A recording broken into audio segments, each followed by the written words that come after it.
welcome to the Men's Lifeline Academy, where we bring on stellar men, scholars of life, working to improve life. And we have yet another person coming back to the podcast who's one of the early people that came on this podcast. For those who don't know, this is Dan. Dan is a family man. He's got his girls in hockey, raised in the bar, and always interactive. And so today we get to see where he's been in life, because it's been a few years, and I can't believe I'm saying that, as we're heading into another episode of the podcast, another year, another season. And for those who don't know me, my name is Zach Goodman, and I'll be your host today. So, Dan, take it away, man. Hey, man, good to be back. I don't know, updates, right? Yeah, we're about to hit our 5th season of hockey with the girls, continuing to grow and connect with guys like you. Was thinking about it today, right, as I was coming into this. How many guys I know across the country now that, you know, social media has been around for what, like 15 years or something like that, and definitely took it for granted, kept it local, and then all of a sudden, like 5 years ago, you know, the world blew up. It is what it is, but like it all changed. You get connected with people around the country, and now I could say I got friends in states that never thought I would have them in. You know, guys in Indiana, Chicago, Vegas, all over the place. And yeah, it's funny, kind of keeping that connection alive with people that maybe sometimes you take for granted is there, but keeping it small, you know, like truthfully growing a community and realizing what that is and leaning on brotherhood. And yeah, man, it's led me to a lot of cool places. Yeah. So I guess the biggest question is, one, how do you stay connected with those guys? And then two, how many of you met them in like real life? Because that's the biggest thing, is like we have this giant community on social media, and half the time you don't really meet them. So I'm kind of curious what's been your experience from it. Yeah, so I think actually the first 2 people I met in person came and did a powerlifting competition near me. It was Adam Sikora and Mike Donatelli. They came up to Lowell, Massachusetts, like an hour and change away from me, and I said, I'll go take the drive up. And I was there amping them up, piping them up. It was just like the coolest kind of environment I had ever been around. Everybody's, you know, they're competing, looking for trophies and stuff, but they're really there amping each other up and cheering each other on, so it was a cool experience. Went out to Indiana a couple of times, met up with Zach Hummel, some other guys I've connected with through there, Mike Whitlaw. And then actually in 23, my wife and I did the Do Hard Things conference out in Colorado, so got to meet Petey from Peak City Church, which was definitely cool. Had a nice, unique experience with him. Him and I went up to the rooftop and smoked a cigar overlooking the mountains, just chatting about life and God and stuff.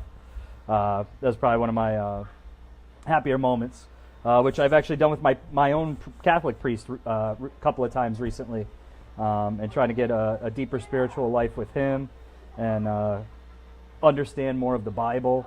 So kind of, you know, that online community started to spur more of a local one and finding that group locally, so I had that network to lean on. But yeah, as far as in person, those events. And actually last year, Matt Hubert, he lives down in Jersey. He pinged me like 2 weeks before a race in Bristol, Rhode Island, a half marathon, and asked me if I wanted to do it. I said, well, yeah, the hell with it, I'll just go.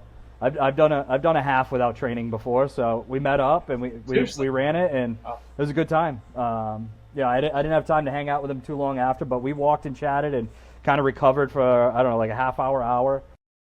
But it was awesome, and he ended up coming up to run it again this year. He's going to make it an annual thing. He's a retired guy now, so that's only a few hour drive for him. But yeah, man, that connection in person thing I think is super important, right?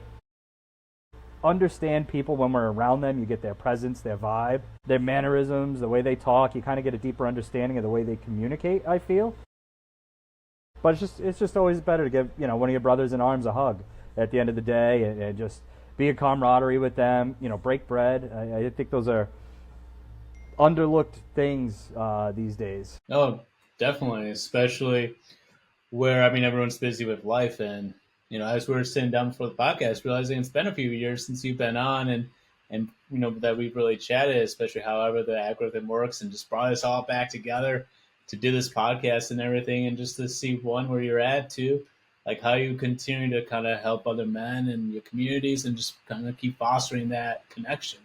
So I think the tough part for me early on when I started connecting was Like I wanted to do everything everybody else was doing. I wanted to be in the fitness space, the fatherhood space, men, God, all of it. And I had to spend the past probably couple of years really fine tuning to what I needed to improve in my life and what I wanted to share about that. And that pretty much became fatherhood, right? Like I was not a great dad in the beginning years, wasn't the best husband, but it all connects. And if I focused on one, everything else could start being, lines off the spider web, so to speak. So I just started improving. Early mornings. 3 years ago, I had started listening to the Bible in a year with Father Mike Schmitz. I'm on year 3 now, which is, to me, is crazy. I wish I could pull Bible verses out and, tell you I memorized them. I have brief ideas. Like there's one in James that I read pretty often. That reminds me about anger. So that one's been important, but I think fine-tuning what I wanted to do and who I wanted to help, and that truthfully became fatherhood, and on that journey, and that led me to some great dads that were living the same life, the same problems I had. It wasn't like I was truthfully unique in my experience of life. We're all going through stuff together at the same time. We just had our men's group a couple weeks ago with my church, and we're going through a course right now as part of the Knights of Columbus, and it talks about we're truthfully all going through the same stuff. You talk to anybody at a table, you get a bunch of dads, a bunch of fathers, a bunch of husbands together. They're all got the same problems with their wives, different levels, and they're in different spaces of improving that. So I think that's where I had to focus and whittle that down, and that's where I'm at now. Is I just really try to talk about fatherhood, what my journey's been, and how I contribute on that front, and how I try to help other dads see that light, and what little time we have with our kids. Metallica put out a new album last year called 72 Seasons, and James Hetfield was talking about it. 72 seasons, that's the 4 seasons a year times 18 years that we get with our kids. Really, when you think about it, before we expect them to kind of become adults, make a big decision, either go off to college, find a career. So that time's limited, right? And we don't want to spend it down on ourselves. We don't want to spend it just kind of repeating the same negative things, because we're teaching that to our kids. They're learning those through our actions. And that's what I find most important. Well, that's awesome. So how frequently does your men's group meet? Especially when there's a lot of men who are, struggling with what to do, whether it be how to work with your spouse or how to handle the kids, and when there's a lot of pressure on you. So we, the one I got involved with through my church, they meet once a month. So we start with, for those who aren't Catholic, I know a lot more Christians these days than I know Catholics. So we start with a benediction and Eucharistic adoration for a half hour in the church, and then we head over to the parish center for about another hour of conversation and deeper thought and questions. The series we just started last go-around is called Into the Breach, and it's done through the Knights of Columbus. I think it's 12 or 18 chapters, something like that. But it has companion videos too that you can, they'll talk about. The first topic was masculinity, and it's going to go into, a bunch of other topics as it goes through. But masculinity was the first one, talking about, what do we define that as? What is masculinity? And if you ask a cross-section of, say, 12 different guys, they're going to get 12 different answers about it. Some might say strength, some might say their faith, some might say something else. But I think it's a combination of all that. And then I got back involved with an online men's group I had started at like the beginning of the world blowing up with. And we meet every week. Tuesdays is a fitness call. I haven't made those as often as I want to. And then Wednesdays are our kind of like life coaching calls. It's good to stay connected with that community that helped bring you up, right? At the end of the day, you had just mentioned at the beginning, right? How life brings you full circle, and connected with those people that, we all boost each other up and you lose touch, but circling back is awesome. It's the universe talking to you. And can't be overstated enough how awesome it is to be back here and chat with you again. Yeah, no, definitely. Likewise. And, what's the community that you're part of? So I'm back in Zach Hummel's kind of... I think he still calls it Do Hard Things, but it's just kind of all around. To me, it's just a men's group. We talk faith. We talk fitness and endurance. They talk about, you know, doing in-person events. They have a Prairie on Fire event that they're a big group of them are doing in September. So it's a backyard ultra. I believe, if I'm not mistaken, they do. I think it's 4 miles per. You have 1 hour to do 4 miles. So whatever it takes you, and then the next hour it starts again, and that just keeps going until. I heard about that. I know I had a guy on that was talking about the exact same thing. And I guess it just keeps going until the last man standing is done. Yeah, that's what the one guy was talking about. We got a surprise since that's in a podcast, so you can check that up Awesome. there. So, yeah, that's what he was talking about. I was like, wait, you have to do how many miles, and you have an hour to do it continuously, not just like stopping and going, continuously. Wow. Hope we can get those miles done quickly so we get that more time to rest and repair. Yeah. I've been thinking about it, right? Like, I've done 4 or 5 halves in my life. That's the extent of what I've done. I've never done a full marathon, never done a sprint try, anything like that. But even running the halves, like, I'll find myself at a point where, like, I'll hit a good stride, hit a good pace. I'll be like, all right, I'm gonna putter around for a little bit. I'm gonna slow down, give myself a little recovery, and then go back into it. You know, but I can't imagine, like, getting that downtime. Where would you want that downtime, right? Do you want a good chunk to recover, and now you're tired, and you got to go back into it? Or do you only want like 2 or 3 minutes, and now it basically turns into an ultra marathon where it's nonstop. You stop at a station, and you're like, shovel in a peanut butter and jelly, down some water, and you go at it again. You know, so I wonder what both sides would be like. So I'm looking forward to talking to these guys about their experience. There's a bunch of them, and I know Jordan Goldstein, I think he's doing it again, but I know he did it last year, and I mean, it's kind of up his alley. He runs a lot. All day, so man. That's what he does. He runs all day, every day, man. It's funny. Yeah, but he's definitely built it up, and he definitely has. I won't say he has quite the time, because I know he does a lot of coaching and different things. So, especially with his kids being in school, it kind of helps a little bit. Yeah. Those guys up a little bit too. Yeah, absolutely. I know his kids are getting older. I remember when his son was born, when we were first in men's groups a few years ago together. So it's crazy how quickly time goes. Tuesday, my youngest hit double digits. I no longer have a child in the single digits. So it's crazy how quickly things go by in a blink. I'll have a teenager in October.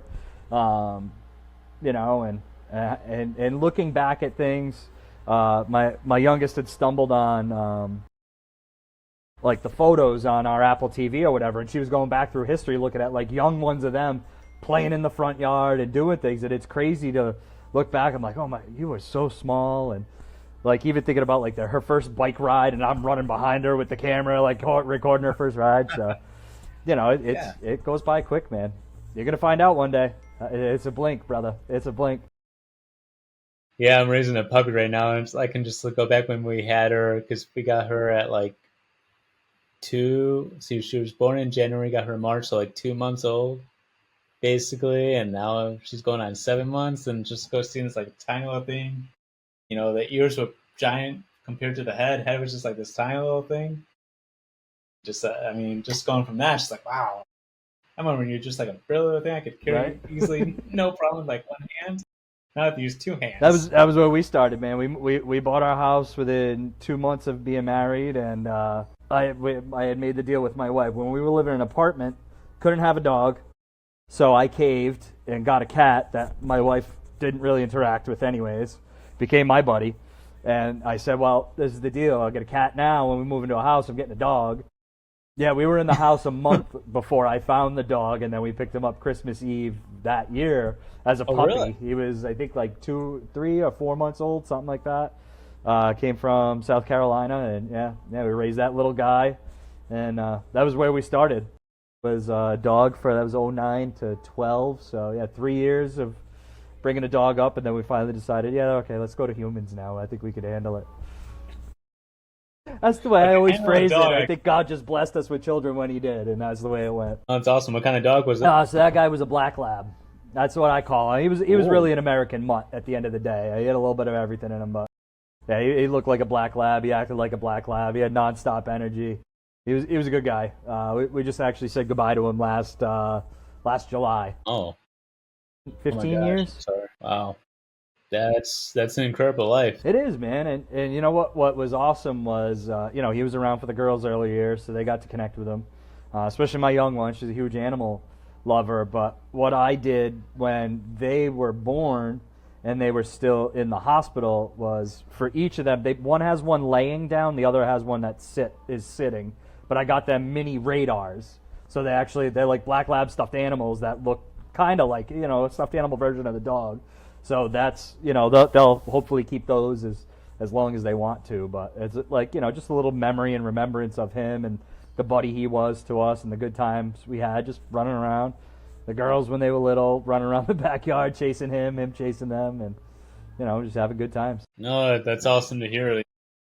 I mean, we always talk about the fragility of life and how fragile it is and how beautiful it is at the same time. Where we get to collect all these memories that we have and how they really do help us kind of understand that not to take life for granted. No, man, this life is quick, brother. Let me tell you. I've lost friends over my lifetime. Definitely young, and we don't know what day we're not going to wake up. I think it's Marcus Aurelius that talks about it, but kind of the idea that the interpretation I take from it is that you need to appreciate being able to tuck your kids in at night because you don't know if they're going to wake up in the morning, right? At the end of the day, you don't know if you're rising in the morning and when your last time was. So, getting into Stoicism definitely changed a lot of my, outlook on life and trying to appreciate time a lot more because it ain't guaranteed, man. We could be done with this podcast and it could be, I could walk outside, something could happen, at the end of the day. And as long as I'm happy and feel like I've lived a good life, I'm okay with that. You got to come to terms with that. So what in that teaching kind of helps you kind of keep grounded and kind of always appreciate life, because we can easily get distracted by something happens and then we all focus it's just on that one distraction, that one frustration event or something like that. Yeah, man, you end up perseverating on this like one instance where this small little thing happened out of like the grand scheme of things. When you zoom out in time, that's like just a small little flicker of a candle, that you're not even going to see when you pull out. It's just, yeah. So what do you do to kind of remind yourself of that though? Exactly. Really, I perseverate in kind of those thoughts of, time's limited. My time to be a leader to my girls is limited. So just trying to do the hard work every day of improving that, right? So we typically, I'll speak for me. Exercise is huge for me for my mental state. So my dog and I, we do 4 and change miles a day, and I lift in the mornings, and that's part of my mental routine to try to get all of the energy out, all the anxiety, all of that, and that helps kind of set the calmer tone for the day. Because usually by then I've drank all the coffee, so the caffeine's running, but I can kind of, that's what balances it out, which is nice. And I just try to find other practices that help me be present. My latest project, I actually just wrapped up the last one before hopping on here. I hate to say I'm a furniture builder, but I do build furniture, and I actually got my first commissioned pieces from my youngest daughter's class, her 5th grade class. Got to rewind 2 years when my oldest was in the 5th grade class with this teacher. She had a drama production and they needed benches. So I said, I'll make them. No problem. Give them up. Teacher loves them. She puts them in the classroom last year, and the kids love them, and she likes the setup. So this year she's got like a table against the wall or a desk, something, countertop. She's like, would you be willing to make me stools, 4 of them? I'm like, oh, absolutely. I just need the height, and you tell me. And I just finished wrapping up the 4th one. But when I'm doing stuff like that with my hands, it reminds me that I have to be here where I am, because I can't be off somewhere else thinking about something else. I'm working with power tools. I'm working with saws. I'm trying to work as precision as I can. Not everything comes out perfect, but at the end of the day, I know the mistakes. Somebody else is going to look at it differently, but I have to be here. I have to be present and in the moment. And those types of things, truthfully, help me stay a little grounded. I'm definitely more into it now. this year than I have have been in the past 2 years. I tried to pick up journaling in 23. It definitely was an in and out, and I was trying to find where it fit in my life the easiest. I had thought for a long time that was on drop-off, where I drop my girls off at school in the morning.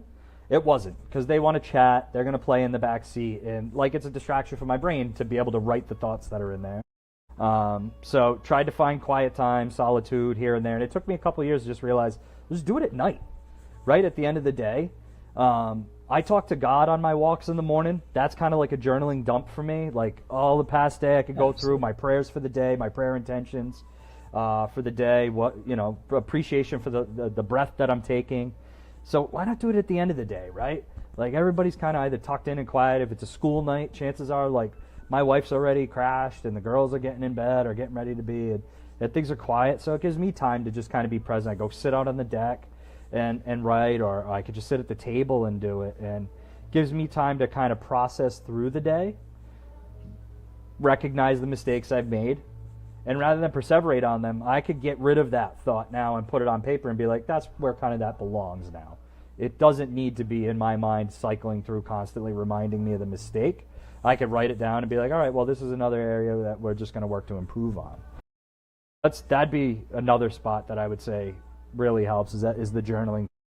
You know, a lot of people talk about it. I found it, for me, it needed to find a place that fit in my life, that not just the timepiece, right? Because you need a little time to do it, but worked for my what I was looking to get out of it, and that took me some time. So do you just kind of like write about whatever comes to your mind, or do you use like any prompts? I tried prompts for a while. I'm even looking at, I had a gratitude journal for a little while.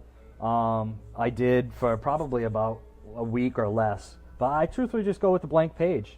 And I'll just, sometimes what I'll do is I'll start with the chain is unbroken, because to me the goal now is to not break the chain of writing every day. So I could just start with the chain's unbroken. If I break it, I just start again, like the day the chain starts today.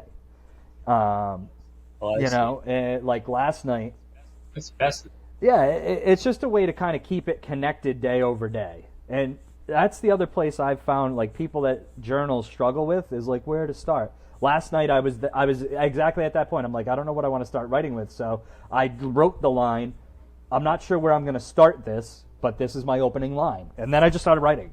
You know, so it's kind of not overcomplicating it.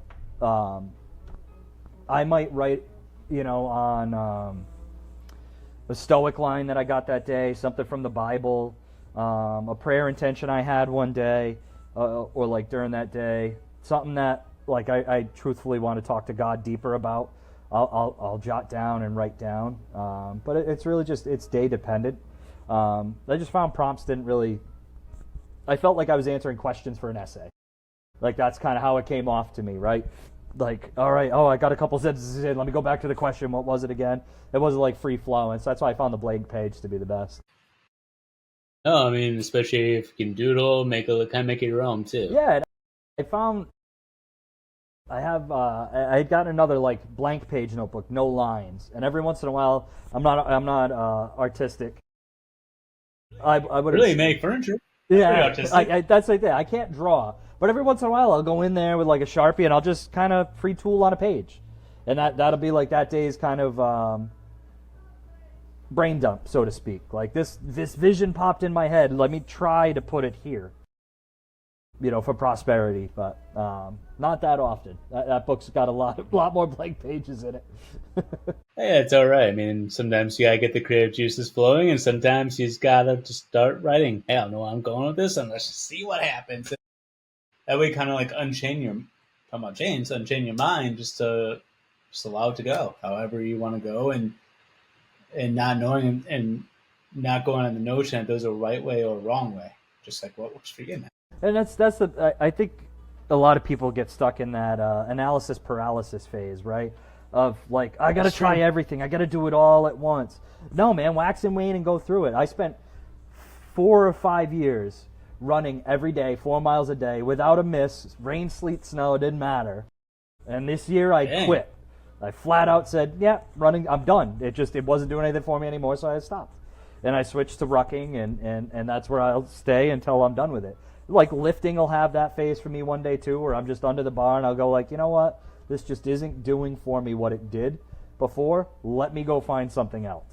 And you just kind of replace it with another practice or routine. You don't get beat up on yourself. Everybody's like, oh, stop being a sissy. It's like, no, just find something else that fits what you need, what you're looking to pull out of it, what you're looking to gain from it at the end of the day. Yeah, and I get so stuck in the routine, switch things up a little bit. So, I mean, if you're rucking, putting on some weight and walking, that could be just as much as running, just in a different way, different muscle group and everything. Absolutely. So how much weight do you use? That's always a good question. How much? The ruck? Yeah, I started aggressive. I started with 35. I started with 35. I'll say aggressive. Maybe I'm on the lighter side, but I started with 35 pounds out of the gate.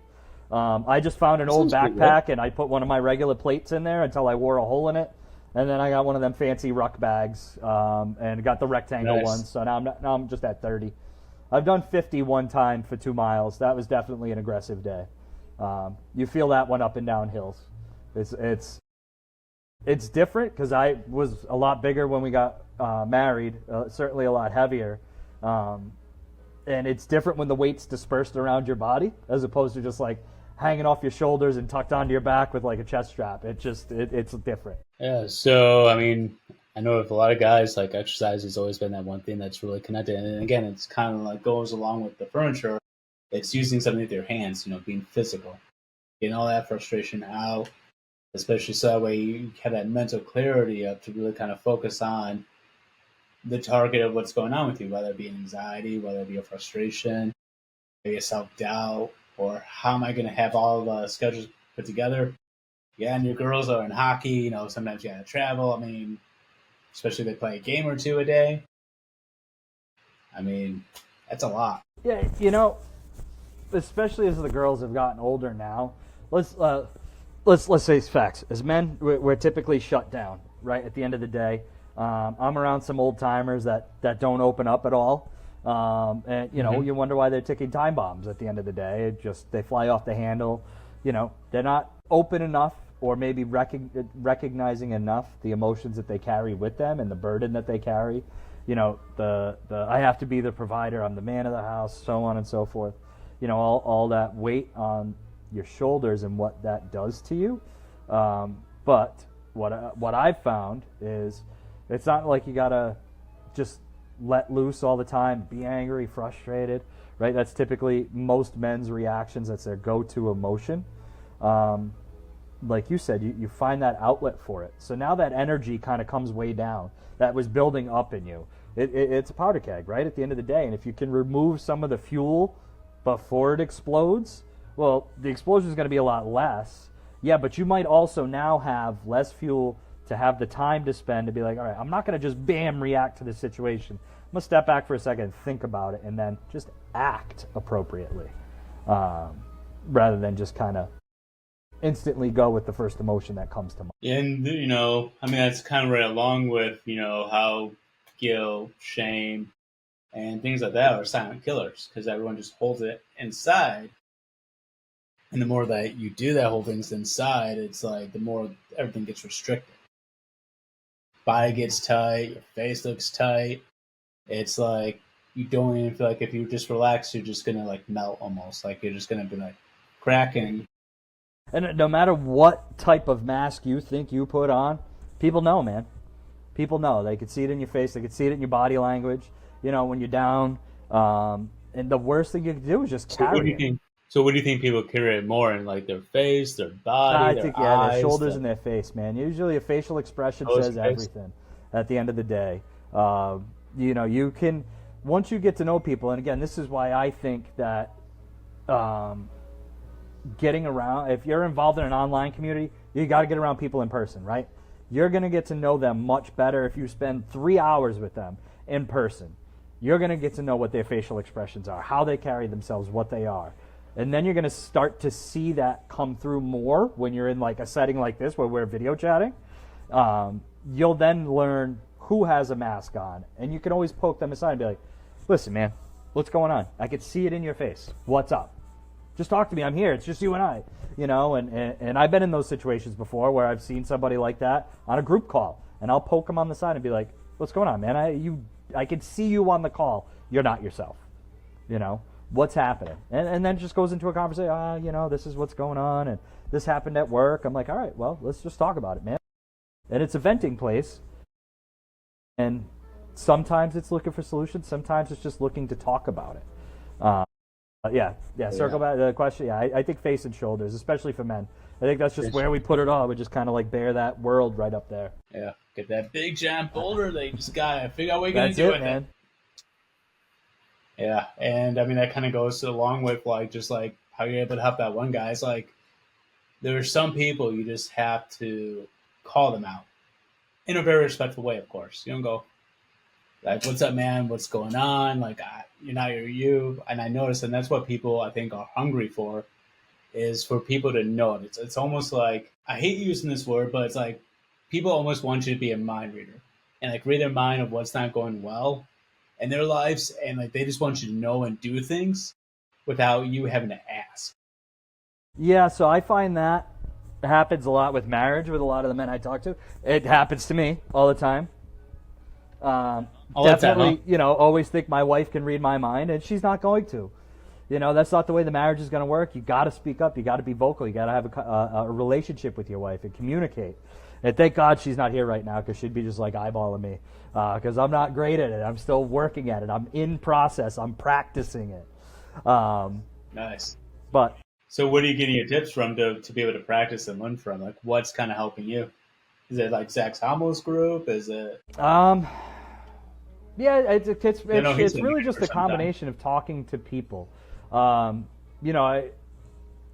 think it goes back to like this is pre-world blowing up. I think social media started to take community out of the world, and just give it a circular photo and a one-liner, right? Like that's what social media became with like MySpace and Facebook back in the day, and then we started drawing away from an actual community. 2009, my wife and I moved into our neighborhood. We knew most of the people within, a couple of months, but once the world blew up 5 years ago, like it was an instant change. We were the only ones left outside. My wife and I are both nurses. We understood what was going on in the world, but I'm like, outside's the best place to be. You don't want to be trapped inside if there's truthfully something going on. But people not coming out, and I think that's what we've lost as a country. My opinion, just to go a bigger scale, is that sense of community, where I'm here to help you, you're here to help me. We're all in the same thing together. We're all going through life at the same time. We're all circling the sun at the same time. All raising kids together, all trying out marriage together, and trying to make that work through highs and lows. So that's what became really important to me, is community and really listening more than I speak. I know I've spent most of this time talking on this podcast so far. Well, let's just be honest though. This isn't like the Zach show. I feel like this it is, brother. I feel like it is the Zach show. It's about you. But I try to listen more than I speak, especially when I'm in groups. I'll try to listen more unless somebody pokes me and says, "Oh, we want to know what you think about it." I won't be the guy like, "Oh, hold on, I'll be the first to answer that question. Oh, I'm going to interject every time." I want to hear what people are saying. Right at the end of the day, I want to hear, "Oh shit, you know what? I just went through that 2 weeks ago, and I didn't know how to handle it. That was the perfect way to handle it. I'm gonna jot that down. That was great." And you don't get that by being the first to speak, being the one that's always rushing to answer. It's true in life as it is in business. You don't always want to be the first to respond.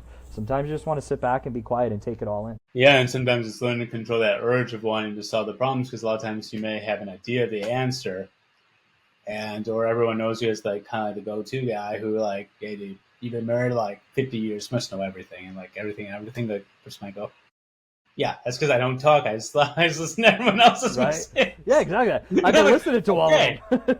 Now I could go make my own new ones. There was a Facebook post, not Facebook, X post, I should say, and it said, "What should guys not say to like your wife? And it was just like, let's see, here's a few things. Silence. Let's see, what was another one? Another one was probably like, you're like your mother. Yeah, right.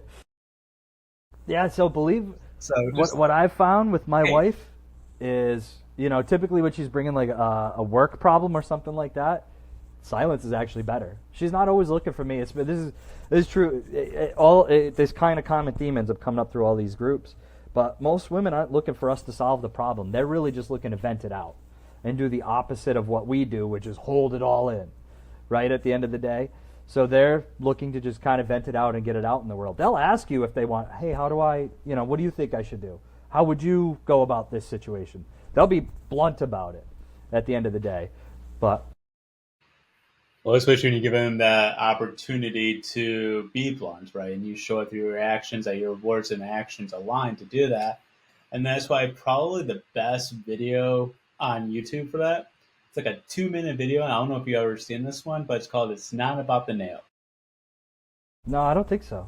So if you're a guy and like you want to have an idea how to have a relationship, go watch It's Not About the Nail. That'll be in the description below because we gotta help each other out. It's like one of my favorite videos. And if you have 2 minutes, which in 24 hours, instead of scrolling through all those YouTube reels, find something productive. Watch It's Not About the Nail, and you would be amazed about just sometimes what females are looking for. Just to listen, be present, not solve answers, and not point out the obvious sometimes. For sure. I think that's spot on.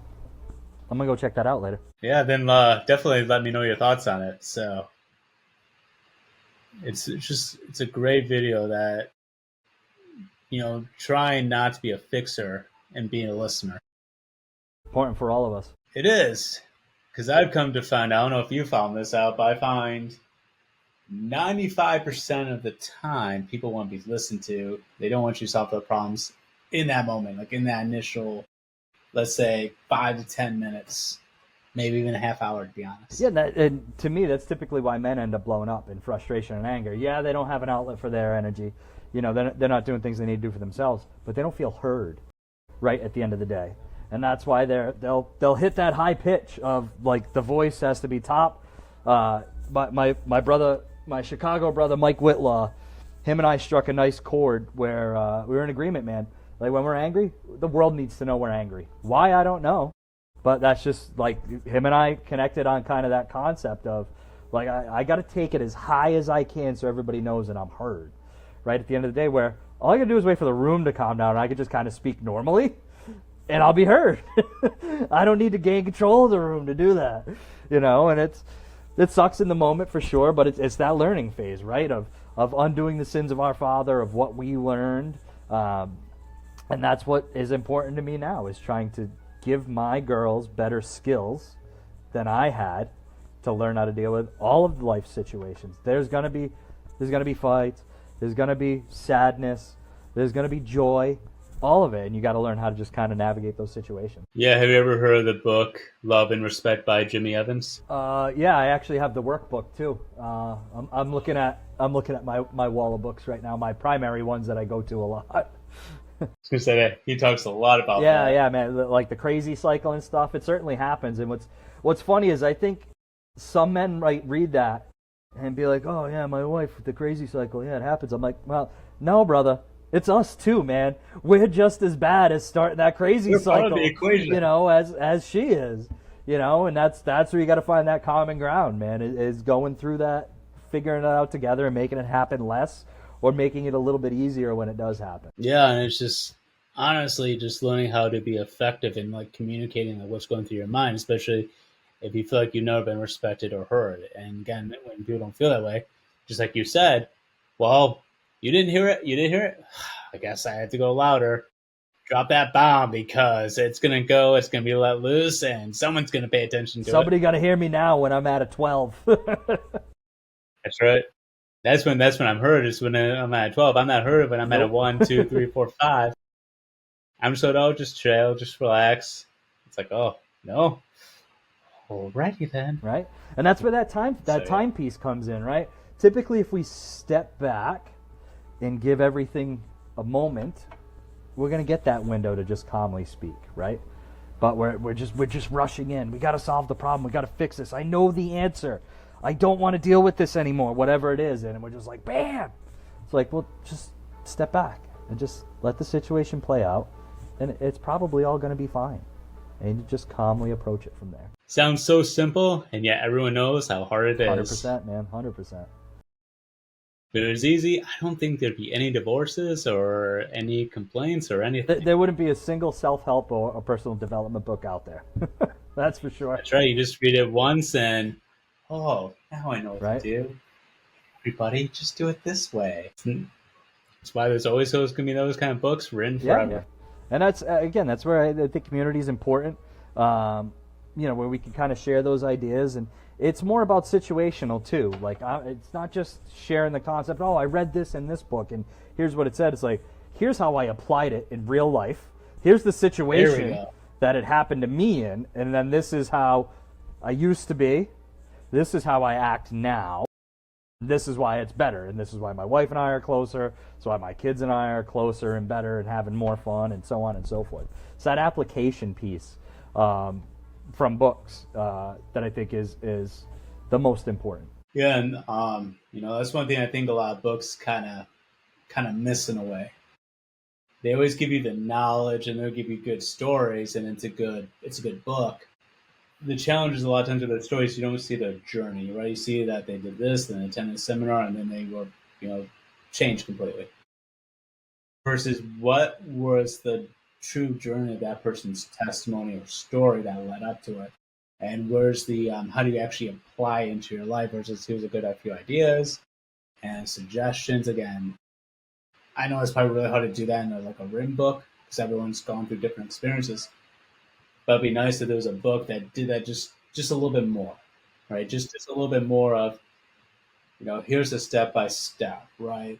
I know James Clear kind of does that a little bit with Atomic Habits. Yep.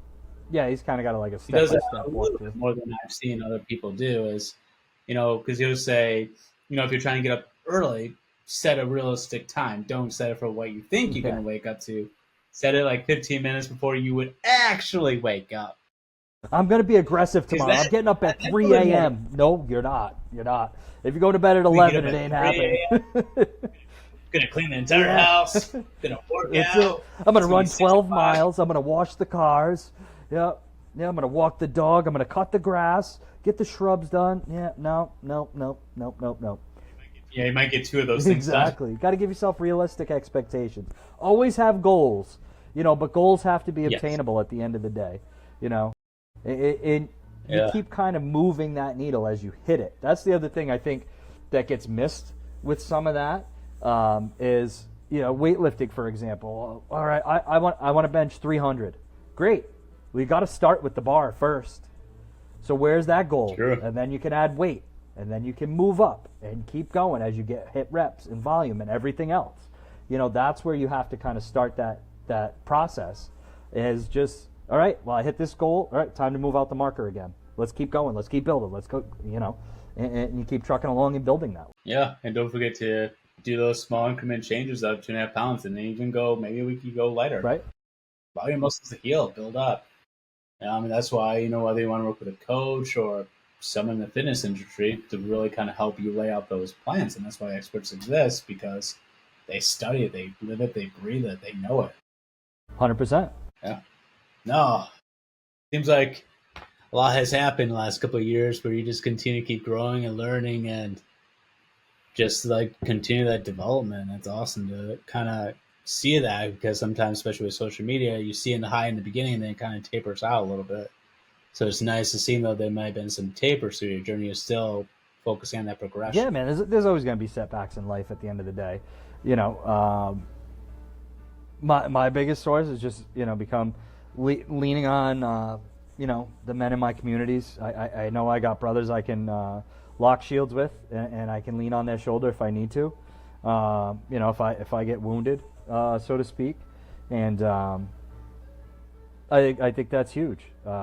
That's what a lot of guys are missing these days, is that sense of community. So find one local, find one online, get involved in Zach's group. Zach Goodman's got a great group of people to get involved with. It's a great place to talk, I think, is the big key, right? It's not just a post, it's an interaction, right? To go back and forth. That's right. So it's about having conversations, about having brotherhood. It's about, thanks for the shout out, by the way. Appreciate that. So, yeah, so we have the Men's Lifeline Academy. It's a paid subscription where we really focus on helping men grow. We have weekly lessons, Mondays, 7 p.m. EST. Want to know more about it? Reach out. Love to have a conversation with you and continue to grow. But before all, you gotta check out Dan.